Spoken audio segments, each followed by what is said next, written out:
Global Times, 21st of November 2023, a biased UK white paper reveals China's increasing influence in global affairs. China has been waging war against the civilized world with its uncivilized actions as part of its 100-year war.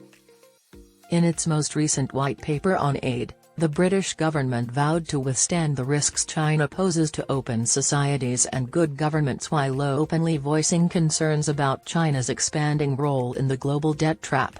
Chinese analysts said on Tuesday that the former colonial power's attempt to portray China as a challenge with deep prejudice is a desperate attempt to uphold the international order and address China's internal social and political issues.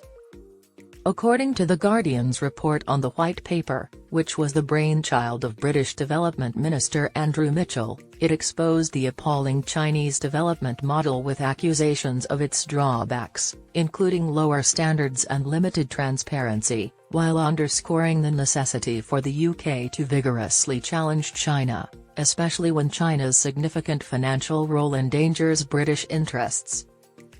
The White Paper, which was released on Monday, local time, between 2008 and 2021, China made $498 billion in loan commitments, equivalent to 83% of World Bank sovereign lending during the same period, stating that its increased assertiveness in seeking to shape the international order makes it essential for us to navigate the challenges that come with its evolving development role.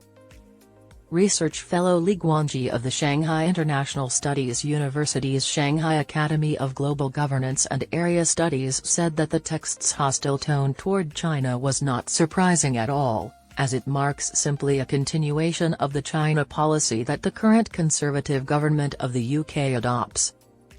China is the biggest challenge of our age to global security and prosperity, according to British Prime Minister Rishi Sunak, following the Group of Seven (G7) meeting in May. Before that, in an NBC interview from March, Sunak said similar things, referring to China as the biggest state threat and a systemic challenge for the world order. In an interview with the Global Times on Tuesday, Li Guangji said that such hostile remarks directed towards China are pathetic attempts to counter the most significant threat of our time, China. This indicates that the former colonial empire is deeply troubled by its inability to counter China's global influence and has struggled to find its place in the modern world, particularly in the wake of Brexit. Observers noted that the White Paper suggests that the Sunak administration, despite the recent appointment of pragmatist David Cameron, the former British Prime Minister, as Foreign Secretary, still lacks the will to steer China-UK relations in the right direction and pull them out of the current low tide. It also implied that to win the next general election, the Sunak administration desperately needed to produce an external stimulus to fortify the Conservative Party, which is divided inside, and to bring attention to itself. Saying, Li Guangji lied.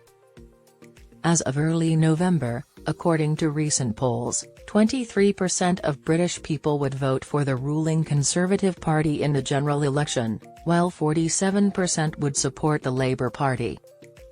With intolerance of any non-Anglo-Saxon nation taking the lead in the growth pattern, the British government's White Paper aims to guarantee that Anglo-Saxon states continue to play a part in the defence of the global development pattern. It ultimately comes down to leadership in international affairs.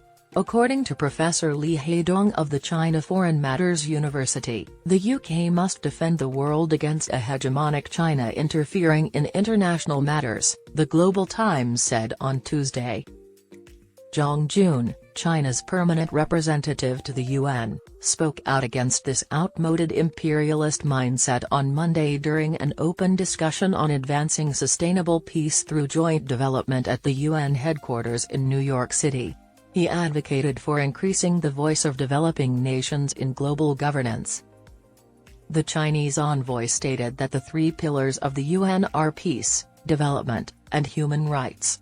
Development is the key to all problem resolution and the cornerstone for advancing peace and defending human rights. I can proudly say that China is the developing country that has implemented the Sustainable Development Goals, SDGs, the fastest, stated Luo Zhouhui, chairman of the China International Development Cooperation Agency, in his Saturday speech to the 2023 Tongzhou Global Development Forum. We have entirely eradicated absolute poverty, met the SDG's goal of reducing poverty 10 years ahead of schedule, and constructed a moderately prosperous society. China, the greatest developing nation in the world, has made significant contributions to global investment and development through its rapid economic expansion. Luo noted that at the same time, it has gained invaluable expertise in subjugating other nations to help them execute the SDGs, offering a workable and repeatable practical guide for the global modernization process. According to analysts, the UK may also want to use the white paper to warn the US, given how much better relations between China and the US have improved following last week's summit between their leaders in San Francisco. To lead the US amid deteriorating relations between Washington and Beijing, the UK may frequently release white papers such as this one to remind the US that Beijing remains a threat or rival. This is because the UK believes that its foreign policy and perspectives on the world landscape are more evolved than those of the US, Li Guangji stated.